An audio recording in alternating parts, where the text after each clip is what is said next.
afternoon.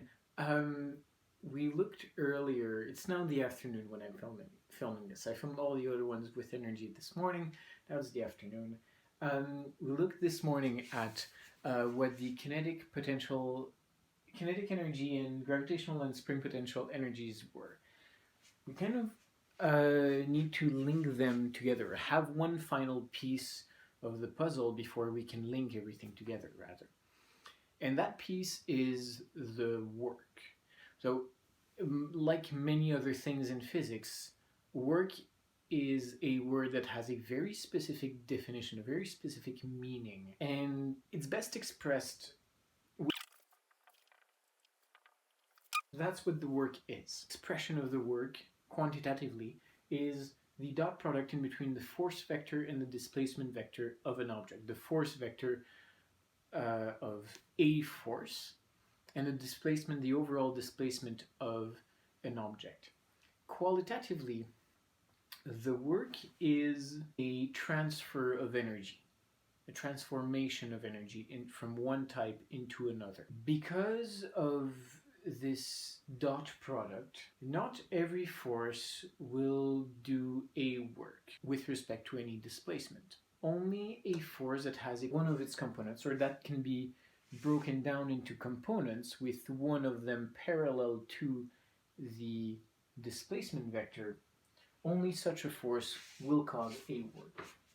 For example, if we have a force vector here in blue and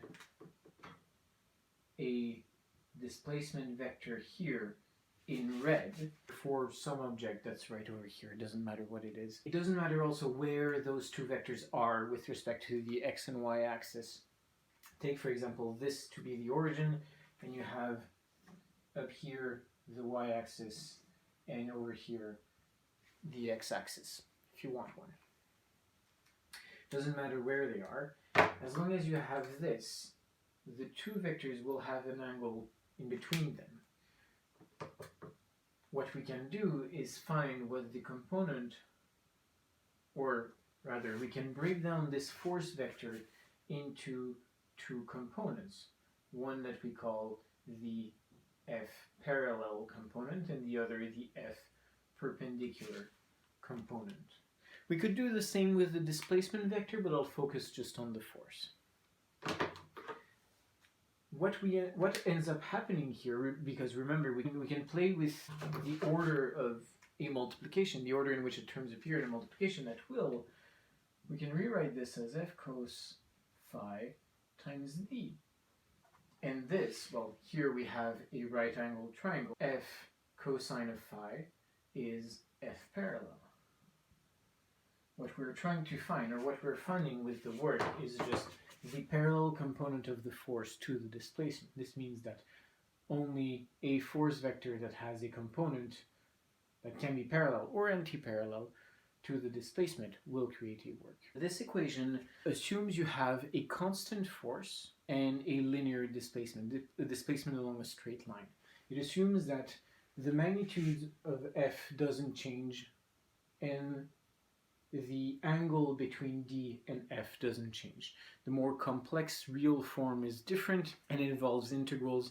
You don't need to worry about it. There's four important cases. If you have a force but no displacement, then you have no work because d is equal to 0.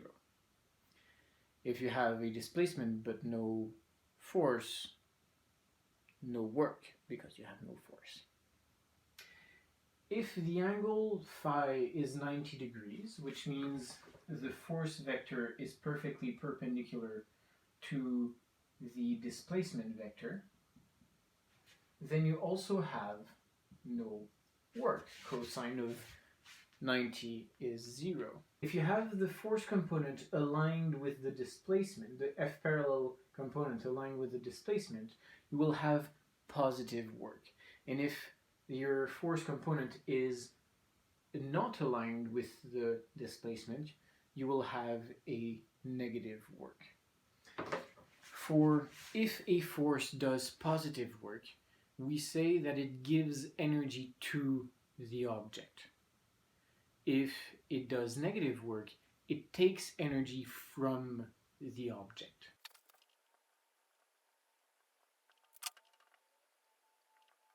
Often we'll talk about what is the work done on the object.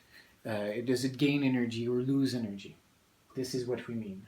If there are multiple forces acting on an object, for example, on this box cover here, there are markers inside. So if we were to draw the free body diagram, there are all of the forces of the markers pointing down. There's the gravitational force of the cardboard box pointing down, and there's a normal force pointing up. Now assume we have an external force pointing this way, and we'll have friction pointing that way. If then the box undergoes displacement from, say, the length of the board, all of these forces are at different angles from the displacement vector. All of these forces will do different amount of work, either positive, either negative, either zero. And that depends on every single specific situation. Next, we'll look at the links in between the work and the kinetic and potential energies.